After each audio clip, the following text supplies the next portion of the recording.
అందరికీ నమస్తే. నువ్వు మనిషివా? మోహన్ బాబువా? ఇప్పుడు ట్రెండింగ్‌లో ఉన్న మాట ఇది. మనిషిలాగా ఉంటే మానవత్వం ఉంటుంది.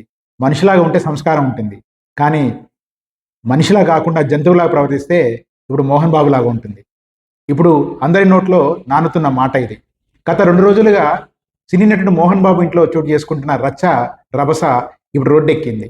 ఆస్తి వ్యవహారం చక్కగా చక్కబెట్టాల్సింది పోయి బెదిరింపులకు, అదిరింపులకు పాల్పడడంతోటి ఇప్పుడు ఆయన చిన్న కుమారుడు మనోజ్ గడప దాటడంతో చోటు చేసుకుంటున్న పరిణామాలు మాత్రం రాష్ట్ర వ్యాప్తంగా చర్చకు దారితీస్తున్నాయి.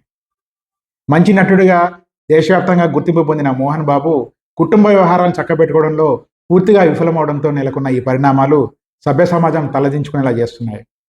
మోహన్ బాబు ఇంటి లోపల చేసుకుంటున్న గొడవ కాస్త రోడ్డెక్కడంతో కవరేజ్కి వెళ్ళిన మీడియా ప్రతినిధులపై కూడా విచక్షణ రహితంగా దాడి పాల్పడిన ఘటన కూడా ఇప్పుడు చర్చకు దారితీస్తూ ఉంది.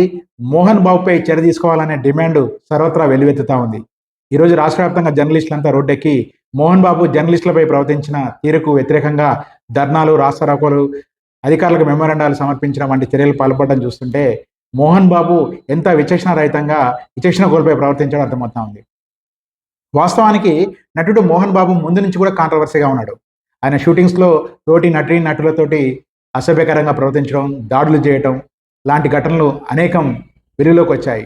మోహన్ బాబు సంఘ వ్యతిరేక శక్తులతోటి స్నేహం చేయడం, వారిని అడ్డుగా పెట్టుకొని అనేక మందిని బెదిరింపులకు పాల్పడడం కూడా వార్తలుగా వచ్చాయి. ఇటువంటి నేపథ్యంలో ఏమాత్రం సభ్యత, సంస్కారం లేకుండా ఆయన ప్రవర్తించిన తీరు ఇప్పుడు అందరినీ చర్చింపజేస్తూ ఉంది. హైకోర్టు దృష్టికి కూడా వెళ్ళింది. అయితే మోహన్ బాబు ఒక నటుడిగా విజయం సాధించినప్పుడు కూడా ఒక కుటుంబాన్ని లీడ్ చేయడంలో మాత్రం పూర్తిగా విఫలమైనట్టు కనిపిస్తూ ఉంది. మోహన్ బాబు మొదటి భార్యకి 2 పిల్లలు, మంచు విష్ణు, మంచు లక్ష్మీ ప్రసన్న. రెండవ భార్యకి మంచు మనోజ్. ఈ ఇద్దరు మధ్య నెలకొన్న విభేదాలే ఇప్పుడు ఈ టోటల్ వ్యవహారానికి కారణభూతంగా కనిపిస్తూ ఉన్నాయి. వాస్తవానికి మోహన్ బాబు కుటుంబంలో ఉన్న ఆస్తి తగాదాలు, ఆ కుటుంబం సరిదిద్దుకోవాల్సిన అంశం, ఆ కుటుంబం గోడ లోపల జరగాల్సిన అంశం, గోడ దాటి గడప దాటి బయటికి రావడంతో ఇప్పుడు అందరు చర్చించుకుంటున్నారు. ఈ వ్యవహారం ఇప్పుడు అందరికీ ఒక గుణపాఠంగా కనిపిస్తూ ఉంది.